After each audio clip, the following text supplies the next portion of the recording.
কি ব্যক্তিক খতিয়ান। তাহলে ব্যক্তিক খতিয়ান কি? কোনো ব্যক্তির নামে বা কোনো প্রতিষ্ঠানের নামে রক্ষিত হিসাব সমূহ যে খতিয়ানে লিপিবদ্ধ করা তাকে ব্যক্তিক খতিয়ান বলে। তাহলে ব্যক্তি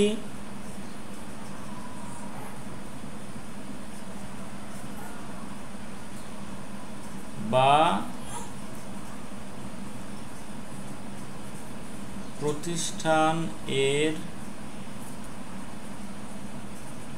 নামে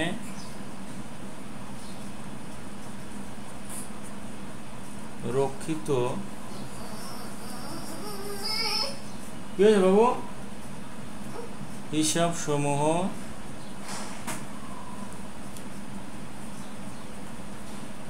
যে খতিয়ানে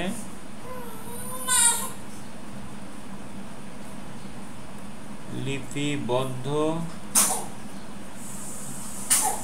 করা হয় তাকে ব্যক্তিক খতিয়ান বলে। আচ্ছা, তাহলে ব্যক্তি বা প্রতিষ্ঠানের নামে রক্ষিত হিসাব সমূহ যে খতিয়ানে লিপিবদ্ধ করা হয় তাকে ব্যক্তিক খতিয়ান বলে। কারণ ব্যক্তিক খতিয়ান আবার কয় প্রকার?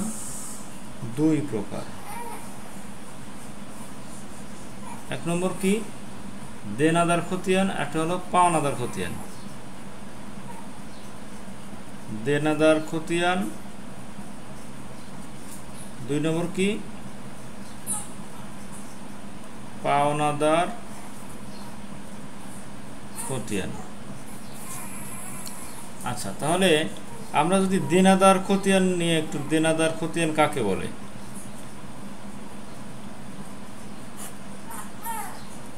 যেসব ব্যক্তি বা প্রতিষ্ঠানের নিকট বাকিতে পণ্য বিক্রয় করা হয়। তাহলে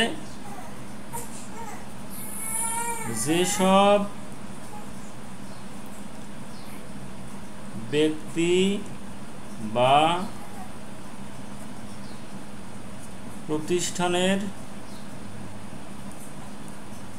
নিকট বাকিতে পণ্য বিক্রয় করা হয় তাদের নামের হিসাব সমূহ যে খতিয়ানে লিপিবদ্ধ করা হয় তাকে দেনাদার খতিয়ান বলে। আচ্ছা, এখন দেনাদার খতিয়ান, তাহলে পাওনাদার খতিয়ানটা কি?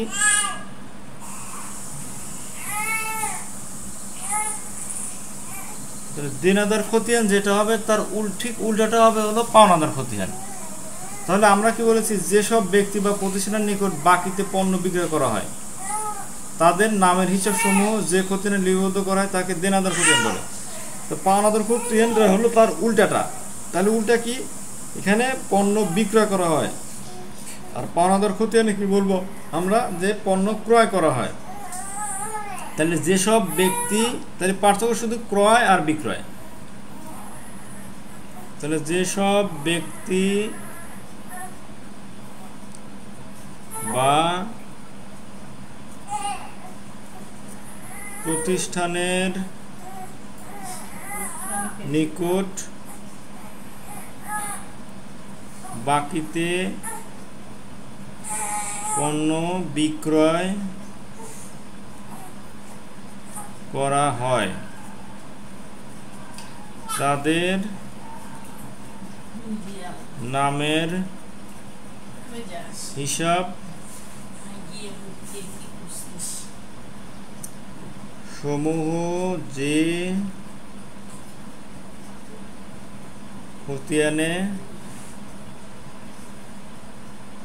লিপিবদ্ধ করা হয় তাকে পাওনাদার খতিয়ান বলে।